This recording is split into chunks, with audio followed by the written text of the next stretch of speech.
Hello guys, welcome back to my YouTube channel. आज हम जिस टॉपिक पे बात करने जा रहे हैं वो टॉपिक बहुत ही ज़्यादा अहम है आपकी कैट्स के लिए। जिन लोगों ने भी पर्शियन कैट्स रखी है उन लोगों के साथ ये प्रॉब्लम कभी ना कभी ज़रूर होती होगी। जिस प्रॉब्लम के ऊपर आज हम डिस्कस करने जा रहे हैं और वो प्रॉब्लम होती है कैट्स में हेयर मैट्स बन जाना। हेयर मैट्स क्या होता है?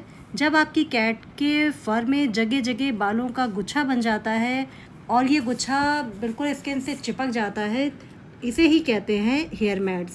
कैट्स में ये जो जगह जगह बाल इकट्ठा हो जाते हैं, आपस में जुड़ जाते हैं, ये देखने में भी बहुत ज़्यादा ख़राब लगते हैं और कैट्स को भी इन बालों के गुच्छों से बहुत ज़्यादा तकलीफ़ होती है। तो आज के वीडियो का टॉपिक यही है कि अपनी मेटेड हेयर कैट की किस तरीके से हम ग्रूमिंग करें।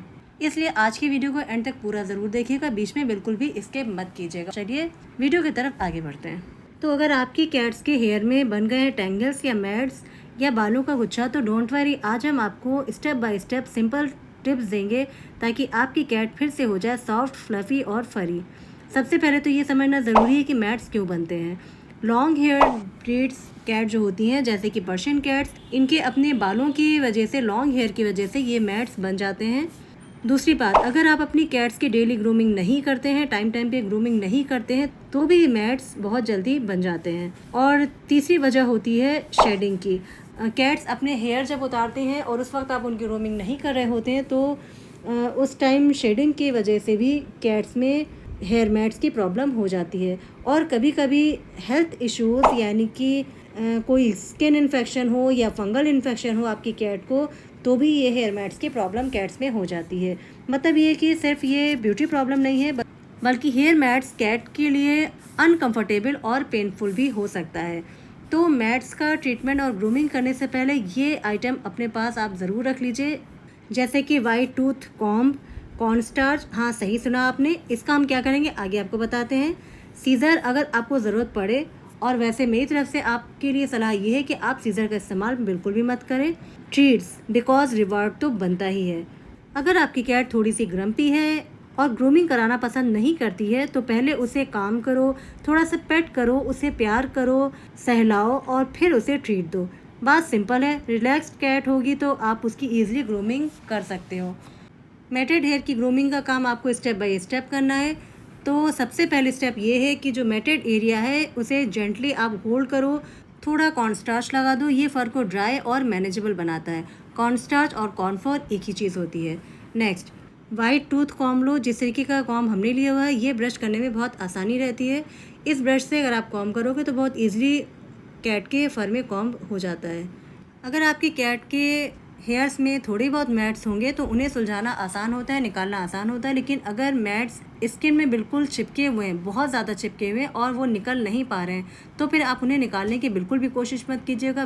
वेट के पास ले जाइएगा और वो उसे ईजिली सीजर से कट कर देंगे, क्योंकि उनके पास प्रोफेशनल्स होते हैं और वो ये काम बहुत आसानी से कर देते हैं। अगर आप इन हेयर मैट्स को घर पे निकालने की कोशिश करोगे, सीजर से कट करने की कोशिश करोगे, तो फिर वो कैट की स्किन को डैमेज कर सकते हैं।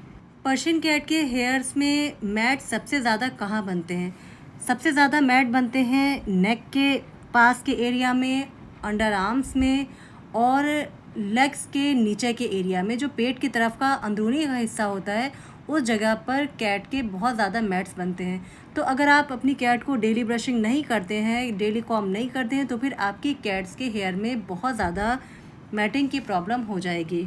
तो जब भी आप अपनी कैट की ग्रूमिंग करें, ब्रशिंग करें, पूरी बॉडी में ब्रश करें। ऐसा नहीं है कि बस आपने ऊपर ऊपर कर दिया और अंदर का हिस्सा छोड़ दिया। अगर आप अपनी कैट के अंदरूनी पार्ट में, पेट के हिस्से में, अंडर आर्म्स में, हाथों के नीचे और गले के नीचे के हिस्से को छोड़ देंगे, तो फिर वहाँ पर कैट को मैटिंग की प्रॉब्लम बहुत ज़्यादा हो जाएगी। अपनी कैट को रेगुलर ब्रशिंग करो, और स्पेशली अगर आपकी कैट पर्शियन और लॉन्ग हेयर्ड है, तब तो डेली ब्रशिंग करना बहुत ज़्यादा ज़रूरी है। अगर मैट्स बहुत ज़्यादा हैं और नियर स्किन है, तो वेट या प्रोफेशनल ग्रूमर से ही आप इसकी ग्रूमिंग कराओ। मैट्स को निकालने में प्रोफेशनल ग्रूमर से ही आप हेल्प लो। कभी भी मैट्स को फोर्सफुली मत खींचो। कैट्स की स्किन बहुत डेलिकेट होती है और ऐसा करने से कैट को बहुत ज़्यादा तकलीफ़ होती है। और एक चीज़ का और भी ध्यान रखना आपको ज़रूरी है कि जो हमने कॉर्न स्टार्च का यूज़ किया है कैट के फर में लगाने के लिए, तो कॉर्न स्टार्च हमें बहुत थोड़ी सी क्वांटिटी में लेना है, बस 1 या 2 चुटकी ही लेना है। ऐसा नहीं कि आप पाउडर की तरह पूरी बॉडी में उसके भर भर के कॉर्न स्टार्च लगा दें, क्योंकि हमें टेंगल्स को क्लीन करना है, इसलिए बहुत थोड़ा सा ही कॉर्न स्टार्च आप यूज़ कीजिएगा। बालों के जो गुच्छे बने हुए हैं उन्हें आप जब धीरे धीरे कॉम्ब से सुलझाएंगे, हल्के हल्के से ब्रश करेंगे तो ये गुच्छे बहुत आसानी से निकल जाएंगे। इन्हें बिल्कुल भी निकालने में दिक्कत नहीं होगी। कैट्स को जब भी आप ब्रश कीजिए तो बहुत प्यार से और बहला फुसला के उसकी ग्रूमिंग कीजिए। अगर आप कैट्स को डांट फटकार के या ज़बरदस्ती करेंगे, खींचातानी करेंगे, तो कभी भी आपकी कैट्स ब्रश करवाने में इंटरेस्ट नहीं लेगी। जब आप बहुत प्यार से अपनी कैट की ग्रूमिंग करेंगे, ब्रशिंग करेंगे, तो कैट भी आपके साथ सपोर्ट करेगी और फिर बहुत अच्छी तरीके से ग्रूमिंग करा लेगी। अगर आप खुद से कैट की ग्रूमिंग नहीं कर पा रहे हैं तो घर में और भी फैमिली मेम्बर्स की आप हेल्प ले सकते हैं कैट की ग्रूमिंग करने के लिए।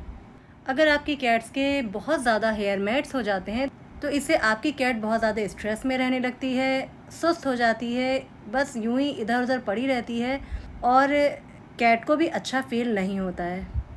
उलझे उलझे बालों के साथ कैट को भी गुड फीलिंग नहीं आती है। अगर किसी किसी की कैट को बहुत ज़्यादा हेयर मैट्स की प्रॉब्लम हो जाती है और उनकी कैट के हेयर मैट्स पूरी बॉडी में चिपक जाते हैं तो फिर कैट को स्किन इन्फेक्शन होने का भी बहुत ज़्यादा खतरा हो जाता है। ग्रूमिंग के बाद अपनी कैट को फिर से कंफर्ट दो, उसके फर को सॉफ्टली ब्रश करो और उसे ट्रीट दो, तो वो फील करेगी कि जैसे उसने बैटल जीत लिया हो।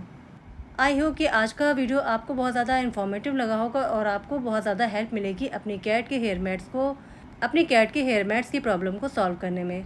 आज की वीडियो अगर आपको अच्छा लगा हो तो लाइक करना बिल्कुल भी मत भूलिएगा, और अगर आप मेरे चैनल पर न्यू हैं और अगर अभी तक आपने मेरे यूट्यूब चैनल को सब्सक्राइब नहीं किया तो प्लीज़ जल्दी से मेरे यूट्यूब चैनल को सब्सक्राइब कर दीजिएगा। साथ में जो बेल आइकॉन का बटन लगा है उसे ज़रूर से प्रेस कर दीजिएगा, इससे मेरी आने वाली सारी नई वीडियोज़ आपको सबसे पहले देखने को मिलेगी। आज की वीडियो को यहीं पर एंड करते हैं और आपसे मिलते हैं नेक्स्ट वीडियो में। तब तक के लिए बाय बाय।